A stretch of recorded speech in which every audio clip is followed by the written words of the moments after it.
पता नहीं बस और गाड़ियों में रात में भी एसी क्यों चलाया जाता है। माना कि गर्मी से निजात पाने के लिए एसी का चलाया जाना जरूरी है, पर तब क्यों जब ज्यादा गर्मी ना हो। बस की खिड़की से बाहर देखती हुई दिव्या सोच रही थी। मन नहीं माना तो उसने खिड़की को जरा सा खिसका भर दिया। एक हवा का झोंका आया और दिव्या की जुल्फों से अटखेलियां करते हुए गुजर गया। कोई टोक न दे, इसलिए धीरे से खिड़की को वापस बंद कर दिया। दिव्या जो आज अपने कस्बे लालपुर से शहर को जा रही थी, वहां उसे कुछ दिन रुकना था। उसने शहर के एक होटल में एक सिंगल रूम की बुकिंग पहले से ही करा रखी थी। चर चर की आवाज के साथ बस रुकी। दिव्या ने बाहर की ओर देखा तो पाया कि पुलिस चेक है। शायद स्वतंत्रता दिवस करीब है, इसलिए पुलिस वाले हर बस को रोक कर गहन तलाशी करते हैं। हर एक व्यक्ति की तलाशी और आईडी चेक होती है। पुलिस की चेकिंग के बाद बस आगे बढ़ी। अब भी आधा सफर बाकी था। अब तो लगता है मुझे पहुंचने में काफी रात हो जाएगी।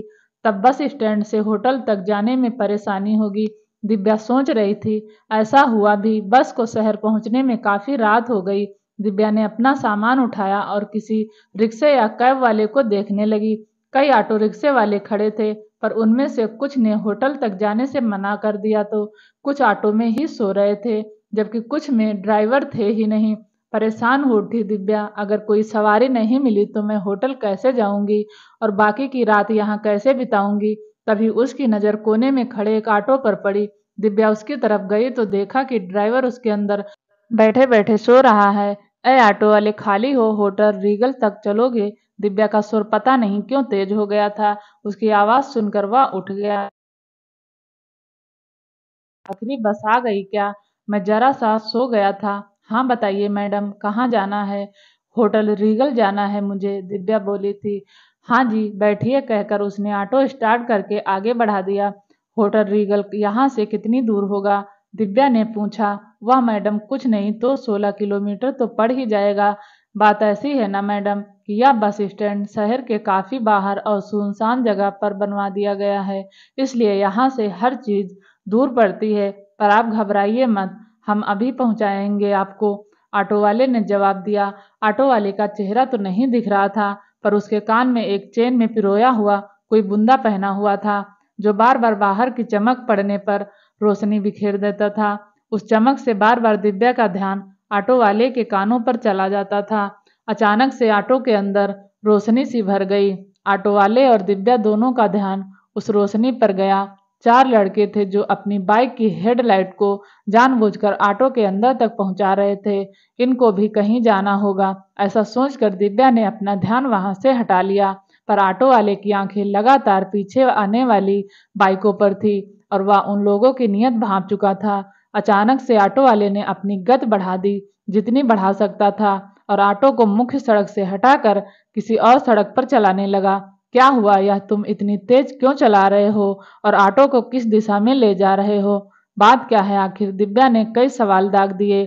जी कुछ नहीं मैडम, आप डरिए नहीं। दरअसल इस शहर में कुछ भेड़िए इंसानी भेष में रोज रात को लड़कियों का मांस नोचने के लिए निकल पड़ते हैं, और आज इन लोगों ने आपको अकेले देख लिया है। पर आप घबराइए नहीं, इनके मंसूबे कामयाब नहीं होने दूंगा मैं। आंखों को रास्ते और साइड मिरर पर जमाए हुए ऑटो वाला बोल रहा था।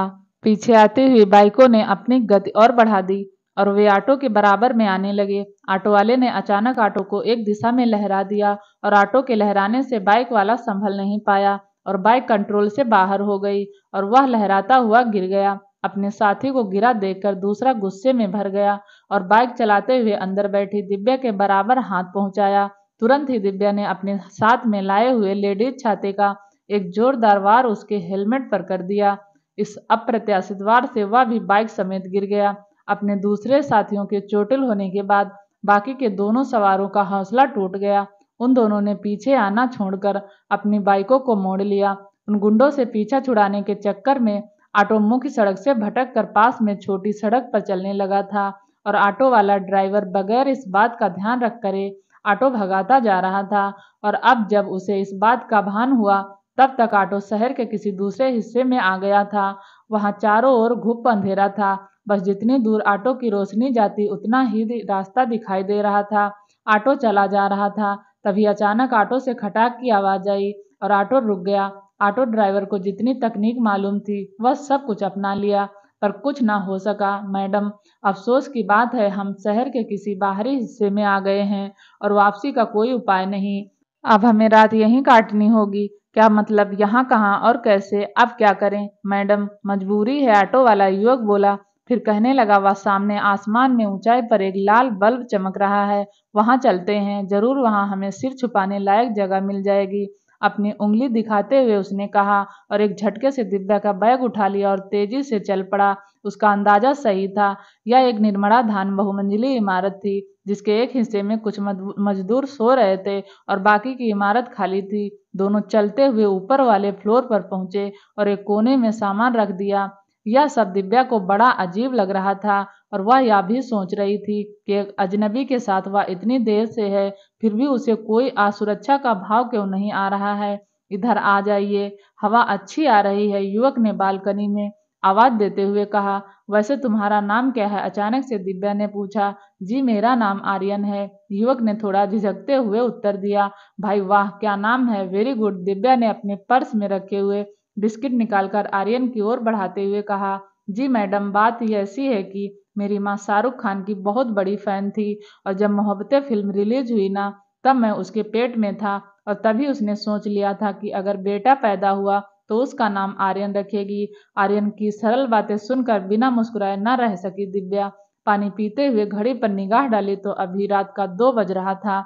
अभी तो पूरी रात यही काटनी है। इस गरज से दिव्या ने बातचीत जारी रखी। दिखने में तो खूबसूरत लगते हो और पढ़े लिखे भी, फिर ये ऑटो चलाने की जगह कोई नौकरी क्यों नहीं करते? दिव्या ने पूछा। मैडम, मैंने एमए किया है, वह भी इंग्लिश में, पर आजकल इस पढ़ाई से कुछ नहीं होता। या तो बहुत बड़ी डिग्री हो या फिर किसी की सिफारिश, और अपने पास दोनों ही नहीं, मरता क्या ना करता, इसलिए ऑटो चलाने लगा। तो कुछ अपनी मोहब्बत के बारे में भी बताओ, किसी लड़की से प्यार व्यार भी हुआ या फिर? दिव्या ने पूछा। उसकी इस बात पर पहले तो आर्यन कुछ शर्मा सा गया, फिर उसकी आंखों में गुस्सा उतर आया। बोला, हाँ मैडम, मुझे भी प्यार हुआ तो था, पर अफसोस की लड़की ने धोखा दे दिया। एक दिन मैं ऑटो लेकर घर वापस जा रहा था, तभी सड़क के किनारे मैंने देखा कि एक लड़का पड़ा हुआ है, उसके सिर से खून बह रहा था और भीड़ मोबाइल से वीडियो बना रही थी। कोई उस लड़के को अस्पताल लेकर नहीं जा रहा था। उस लड़के के साथ एक बदहवास सी लड़की भी थी। मुझे उन दोनों पर दया आई और इंसानियत के नाते मैंने उन दोनों को अस्पताल पहुंचाया। अस्पताल में उस लड़के को जब खून की जरूरत पड़ी तो उस लड़की ने मुझसे मदद मांगी। मुझसे कहा कि वह लड़का उसका भाई और उस खून का इंतजाम करना है। मैं क्या करता, मैंने अपना खून उस लड़के को दे दिया और उसकी जान बचाई। उस लड़की ने मुझे शुक्रिया कहा और बदले में मेरे को अपने घर का पता व अपना मोबाइल नंबर दिया, साथ ही मेरा नंबर भी लिया। और फिर रोज सुबह ही उस लड़की का व्हाट्सएप पर मैसेज आता और चैटिंग भी करती। वह मुझसे पूछती कि वह उसे कैसी लगती है और इसी तरह ही की कई दूसरी बातें भी पूछती थी। एक दिन मेरे मोबाइल पर उसी लड़की का फोन आया और उसने मुझे अपने घर पर बुलाया। मैं उससे मिलने के लिए आतुर था, इसलिए तैयार होकर उसके घर पहुंच गया। पता नहीं क्यों मुझे लगने लगा था कि वह लड़की मुझसे प्यार करने लगी है, इसलिए मैं उसके लिए एक लाल गुलाब भी लेकर गया था। जब मैं वहां पहुंचा तो उसने मेरा खूब स्वागत भी किया। उसके घर में सिर्फ उसकी माँ ही रहती थी, पर उस दिन वह कहीं गई हुई थी। जब मैंने उस लड़की से पूछा कि उसका वह भाई कहाँ है, तो उसने बताया कि वह भी माँ के साथ ही कहीं गया है। अकेलापन देखकर मैंने उस लड़की को शादी का प्रस्ताव दे डाला। अभी तक उस लड़की ने मेरा नाम नहीं पूछा था। नाम पूछने पर जब मैंने उसे अपना नाम आर्यन डिसूजा बताया, तब उसने मेरे ईसाई होने पर सवाल खड़ा कर दिया और निराश होकर कहने लगी, मुझे भूल जाओ, मैं शादी तुमसे नहीं कर सकती क्योंकि मेरी माँ और पापा कट्टर हिंदू हैं। वे किसी गैर धर्म वाले लड़के से मेरी शादी नहीं करेंगे। हालांकि उसके भाई को खून देने को लेकर किसी को कोई ऐतराज नहीं था, पर शादी की बात आते ही जाति धर्म सब आ गया। बस मैडम, मेरी पहली और आखिरी कहानी यही थी। यह कहकर आर्यन चुप हो गया। काफी अजीब कहानी है तुम्हारे प्यार की, पर है बहुत ही इमोशनल और नई सी। इस पर कोई फिल्म वाला एक फिल्म बना सकता है। दिव्या ने हंसते हुए कहा। हाँ जी, हो सकता है, पर आपने अपने कुछ बारे में नहीं बताया। मसलन आपके माँ बाप आर्यन भी दिव्या की प्रेम कथा ही जानना चाहता था, पर वह बात कहने की हिम्मत नहीं कर पाया, इसलिए माँ बाप का नाम ले लिया। मेरे माँ बाप एक फार्मा कंपनी में काम करते थे। उनका सेल्स का काम था, तो अक्सर घर के बाहर रहते। घर में सब कुछ था, ज्यादा नहीं तो कम भी नहीं। जब वे घर आते तो हम सबको खूब समय और तोहफे भी देते। कहते कहते चुप हो गई दिव्या। जी, और आपकी माँ? माँ, अब उसके बारे में क्या बताऊं। उसका पेट हर तरफ से भरा हुआ था, रुपए से पैसे से। पर कुछ औरतों को अपने जिस्म की भूख मिटाने के लिए रोज एक नया मर्द चाहिए होता है ना, कुछ ऐसी ही थी मेरी माँ। वह कहीं भी जाती तो अपने लिए गुर्गा तलाशी लेती और उसे अपना फोन नंबर दे देती, और जब वह आदमी घर तक आ जाता तो मुझे किसी बहाने से घर के बाहर भेज देती और उस आदमी के साथ जिस्मानी ताल्लुकात बनाती। धीरे धीरे उसकी बेशर्मी इतनी बढ़ गई थी कि वह मेरे सामने ही किसी भी गैर मर्द के साथ प्रेम की अटखेलियां करने लगती। उसकी ये हरकतें पापा को पता चली तो उन्होंने तुरंत ही उसे तलाक दे दिया और मुझे माँ के पास ही छोड़ दिया। तलाक के बाद माँ को संभल जाना चाहिए था, पर वह और भी निरंकुश हो गई। अब तो आदमी आते और घर पर ही पड़े रहते, बल्कि आदमी लोग शिफ्टों में आने लगे थे और मेरी माँ जी भरकर सेक्स का मजा लेती थी। माँ की हरकतें देखकर मैंने अपने घर की छत पर जाकर आत्महत्या करने की कोशिश की, पर तभी मेरे पड़ोस में रहने वाले लड़के ने अपनी जान पर खेलते हुए मेरी जान बचाई। मुझे किसी का सहारा चाहिए था। मैं उस लड़के के कंधे पर सिर रखकर खूब रोई। मैं सिसकियों में बंद सी गई थी। उस लड़के ने मुझे ऐसे वक्त में सहारा दिया कि मुझे उससे प्यार हो जाना स्वाभाविक ही था। प्यार तो उसको भी मुझसे हो गया था, पर हमारी शादी के बीच मेरी माँ का दुष्चरित्र आ गया और उस लड़के ने मुझसे साफ कह दिया कि उसके माँ बाप किसी ऐसी लड़की से उसकी शादी नहीं कराना चाहते जिसकी तलाकशुदा माँ कई मर्दों से संबंध रखती हो। इतना कहकर चुप हो गई थी दिव्या। दोनों चुप थे। रात का सन्नाटा भी बखूबी उनका साथ दे रहा था। हवा आ आकर अब भी कभी कभी दिव्या की जुल्फों को उड़ा दे रही थी, जिन्हें वह परेशान होकर बार बार संभालती थी। पर मैडम, मेरी कहानी कुछ नई लग सकती है आपको, पर आपकी कहानी तो दर्द के अलावा कुछ नहीं है। पास में बैठे हुए आर्यन ने कहा। प्रत्युत्तर में कोई जवाब नहीं आया, सिर्फ एक छोटी सी सिसकी ही आई, जिसे चाह कर भी दिव्या छिपा न सकी थी। क्या तुम रो रही हो? आर्यन ने पूछा। बिना कोई उत्तर दिए ही आर्यन के सीने से लिपट गई दिव्या। रोती रही। शायद बचपन से लेकर अब तक कोई कंधा नहीं नसीब हुआ था उसे जिस पर वह सिर रख सके। रोती रही वह जब तक उसका मन हल्का नहीं हो गया, और आर्यन ने भी अपनी मजबूत बाहों का घेरा दिव्या के इर्द गिर्द डाल दिया था और दिव्या के माथे पर चुंबन अंकित कर दिया। वह खामोश इमारत अब उनके मिलन की गवाह बन रही थी। सूरज की पहली किरण फूटी, पर वे दोनों अब भी किसी लता की तरह एक दूसरे से लिपटे हुए थे। तभी दूर से एक दुग्ध वाहन आता हुआ दिखाई दिया। दिव्या ने आर्यन का हाथ पकड़ा और आर्यन ने बैग उठाया और दोनों ने दौड़कर उस वाहन में लिफ्ट मांगी। हाँ, कहाँ जा रहे हैं? और मेरा ऑटो तो वहीं रह गया मैडम, आर्यन ने पूछा। अगर तुम्हें कोई और काम मिले तो क्या तुम करोगे? दिव्या ने आर्यन की आंखों में झांकते हुए कहा। हाँ मैडम, क्यों नहीं करूँगा, पर हो सकता है तुम्हें उम्र भर मेरा साथ देना पड़े। हाँ, पर तुम्हें साथ देना होगा तो ही करूँगा मैडम। मैडम नहीं, दिव्या नाम है मेरा, दिव्या ने कहा। बदले में आर्यन सिर्फ मुस्कुरा कर रह गया।